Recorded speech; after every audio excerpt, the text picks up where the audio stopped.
Gimana sih itu kasus Rizky Bilar itu? Bisa gak sih didamain? Kan banyak yang pro kontra, banyak yang protes, banyak yang membela Rizky Bilar. Tapi kan butuh kepastian hukumnya. Bisa gak itu didamain? Didamaikan gitu ya, dicabut perkara maksudnya ya. Ya, Coba cari dulu pasal yang dipersangkakan kepada Rizky Bilar apa. ini Kevin bacanya di detiknews.com. Judulnya 7 fakta Rizky Bilar kini ditahan usai jadi tersangka. Ya. Langsung to the point aja. Iya, baca aja coba. Baca di mana tadi? Detiknews.com. Oh. Kasus KDRT Rizky Bilar kepada istrinya Lesti Kejora memasuki babak baru. Setelah ditetapkan sebagai tersangka, Rizky Bilar kini ditahan polisi. Rizky Bilar dijerat dengan pasal 44 ayat 1 Undang-Undang Nomor 23 Tahun 2004 tentang penghapusan KDRT dengan ancaman 5 tahun penjara. Oke. Jadi poinnya dua. Yang pertama, pasal yang dijerat kepada si Biliar ini kan pasal 44 ayat 1 Undang-Undang KDRT. Ya. Itu ancamannya 5 tahun. Oke. Itu fakta yang pertama. Fakta kedua, dia ditahan. Ya. Ya. Ini harus kita tahu dulu nih. Dia dijerat pasal 44 ayat 1 dan ditahan. Nah, delik ini kan ada dua macam. Ada delik biasa, ada delik aduan. Nah, kalau delik aduan itu bisa dicabut.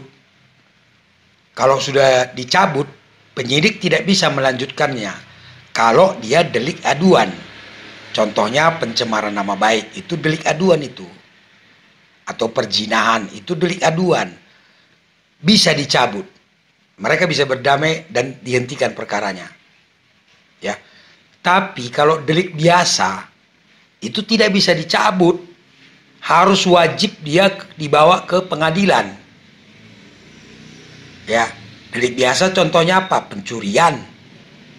Nah, undang-undang KDRT ini pada dasarnya delik biasa, bukan delik aduan.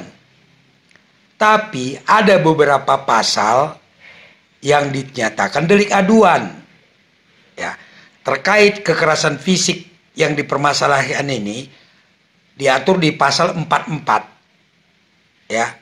Kalau ayat 1 ancamannya 5 tahun, ayat 2 ancamannya 10 tahun kalau akibatnya luka berat, ayat 3 ancamannya 15 tahun kalau dia meninggal dunia.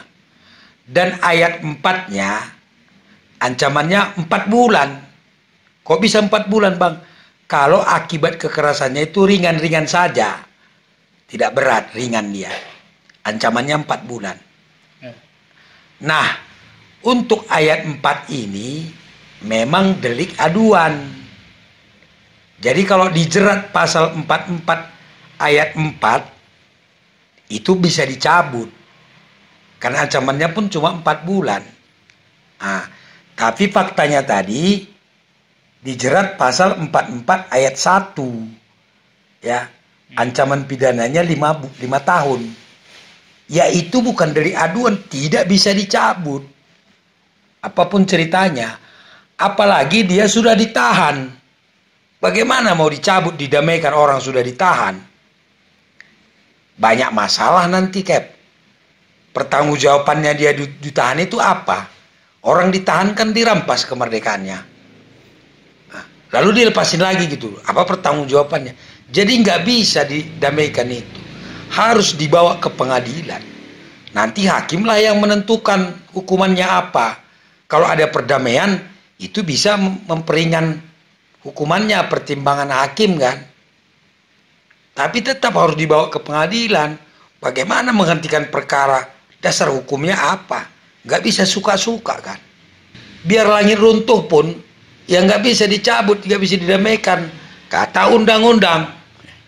Bukan kata kita. Kecuali kita nggak peduli dengan undang-undangnya, suka-suka ya. Monggo aja lah. Tapi kalau kita masih panglima sebagai hukum, ya harus berdasarkan aturan hukum kan. Iya. Tidak boleh sederhana mungkin. Wah, dia sudah berdamai, sudah nangis-nangisan. udah peluk-peluan damaikan, ya silakan aja berdamai. Proses harus tetap terjadi. Hukum tetap harus Nah, ada kepastian. Kepastiannya itu tadi ke pengadilan. Kecuali tidak cukup bukti misalnya. Itu bisa dihentikan. Itu yang disebut SP3. Jadi ada kepastiannya. Laporan delik biasa ini ujungnya dua. Satu ke pengadilan, satu lagi dihentikan kalau tidak cukup bukti. Tidak bisa dihentikan karena berdamai. Tidak bisa dihentikan karena sudah berpuluh-puluhan lagi teletabis. Nggak bisa. Bisa dipahami? bisa dipahamin. Gimana menurut Kevin? Ya, kalau kita lihat dari perspektif Rizky Bilarnya, dia ditahan. Kalau misalnya dia ditahan itu terus kalau misalnya bisa dicabut gitu, dia keluar dari tahanannya itu. Kerugiannya gimana? Itu kita mikir perspektif Rizky Bilar juga ini. Gimana nanti dia? Tanggung jawabannya. Iya, dia ngabisin seminggu atau 2 minggu misalnya di situ. Kan siapa yang mau ngabisin 2 minggu seminggu terus kayak langsung dikeluarin, gak apa-apa, sah. Gak ada pergantian gitu kan. Tidak ada kepastian hukum. Ya harus ada kepastian hukum dan prosesnya harus terus berlanjut demi kebaikan Rizky Bilar. Kalau emang dia diputuskan tidak bersalah, dan demi kepastian hukum juga untuk sisi Lesti Kejora. Iya. Nah, jadi ini belajar juga buat kita ya, bahwa jangan sembarangan melapor gitu loh. Jadi suka-suka, nggak suka sama orang lapor, lalu begitu sudah damai-damai cabut. Nggak bisa gitulah. Itu namanya ngeprank petugas dia kan. Suka-sukanya aja, nggak boleh gitu. Makanya jangan melapor sembarangan. Dan kenapa dibedakan delik aduan dan delik biasa? Itu kan sudah dipikirkan juga. Khusus untuk delik aduan bisa dicabut gitu loh. Barangkali dia berdamai. Tapi kalau untuk delik biasa tidak bisa dicabut. Makanya kalau delik biasa ini jangan lapor sembarangan. Hanya untuk nakut-nakuti orang, lapor polisi.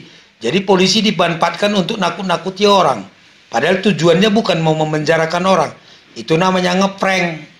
Demikian teman-teman pembahasan kita kali ini. Tetap bersama Alam Maut. Jangan lupa like, komen, dan subscribe. Menjojoh kita keren.